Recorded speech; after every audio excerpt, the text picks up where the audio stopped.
मित्रांनो, महाराष्ट्र विधानसभा निवडणूक निकालाला अवघे काही तास शिल्लक आहेत आणि निकालाच्या पूर्वसंध्येला एक प्रश्न तयार होतो की निकालानंतर महायुतीमधून एकनाथ शिंदे यांचा गट हा बाहेर पडणार का?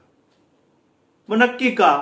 याच प्रश्नाचं उत्तर पुढील काही मिनिटांमध्ये आपण इथं शोधणार आहोत. संपूर्ण व्हिडिओ नक्की पहा. तर मित्रांनो, आपल्या सर्वांना माहिती आहे की महाराष्ट्रामध्ये विधानसभा निवडणूक पार पडली. एकीकडे महाविकास आघाडी होती, दुसरीकडे महायुती होती आणि खूप काटेकी टक्कर अशा पद्धतीने सर्व प्रचार संपला आणि आता मतदान पार पडल्यानंतर आम्हीच जिंकणार असे दोन्ही बाजूने दावे केले जात आहेत. आणि यामध्येच मग निकालाच्या पूर्वसंध्येला एक प्रश्न तयार होतो की महायुती तुटणार का, महायुती फुटणार का? निकालानंतर एकनाथ शिंदे यांचा गट हा महायुतीमधून बाहेर पडणार का? आणि त्याला कारण असं घडलेलं आहे मित्रांनो, ते एकनाथ शिंदे गटाचे प्रवक्ते संजय शिरसाट यांची मीडियाला दिलेली एक बाईट. मग मित्रांनो, एकनाथ शिंदे हे मावळते मुख्यमंत्री आहेत आणि साहजिक आहे की त्यांच्या मनात ही इच्छा असावी की पुन्हा एकदा त्यांना मुख्यमंत्री करावं. आणि भाजपने वारंवार दाखवून दिले की पुन्हा आता जर सत्तेत आले तर भाजपचाच मुख्यमंत्री होणार. कारण जागा वाटपाच्या वेळी देखील अमित शहा म्हणाले होते की आमच्या लोकांनी त्याग केलाय. आणि निवडणूक प्रचारात देखील अमित शहा यांनी फडणवीस यांचं नाव पुढे केलं होतं. नंतर फडणवीसांनी स्वतःला रेसमधून बाजूला काढलं. परंतु मग जर काठावर निकाल लागले आणि एकनाथ शिंदेच्या शिवाय जर महायुतीचं सरकार बनू शकत नसेल तर एकनाथ शिंदे हे फौजदाराचा हवालदार व्हायला खरंच तयार होतील का? जसं देवेंद्र फडणवीस झाले होते.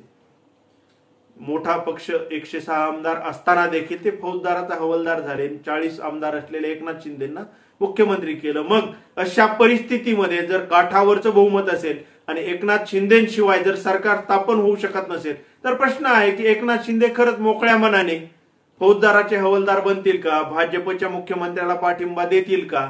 जे मिळतील ते मंत्रीपद पदरात पाडून शांत बसतील का?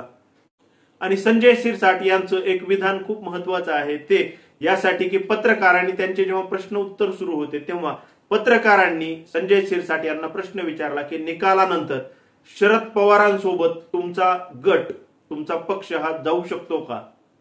त्यावर खरं तर संजय शिरसाटांनी असं उत्तर द्यायला हवं होतं की नाही किंवा शक्यच नाही, आमची महायुती आहे, आम्ही महायुती सोबत राहणार.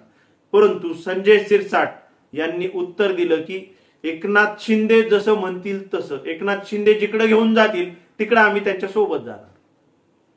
म्हणजे पुन्हा एकदा महाराष्ट्रामध्ये 2019 सारखी पुनरावृत्ती होऊ शकते का असा प्रश्न उपस्थित होतो की निवडणूक पूर्व अलायन्स वेगळं आणि सत्ता स्थापनेसाठीचं अलायन्स वेगळं, अशी एक शक्यता अजिबात नाकारता येत नाही.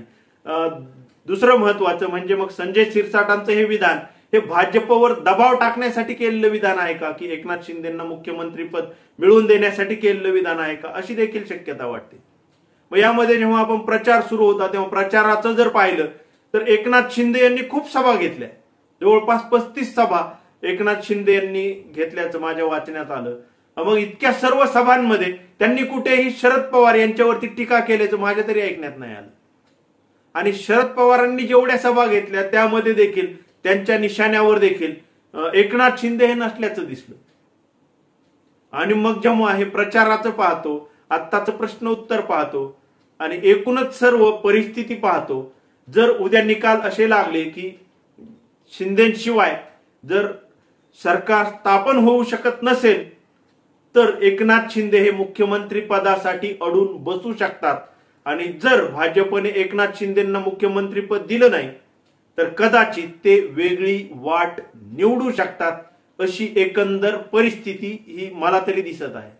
आणि आता महाराष्ट्राला अशा नवीन समीकरणं, नवीन आघाड्या या काही नवीन राहिलेल्या नाही.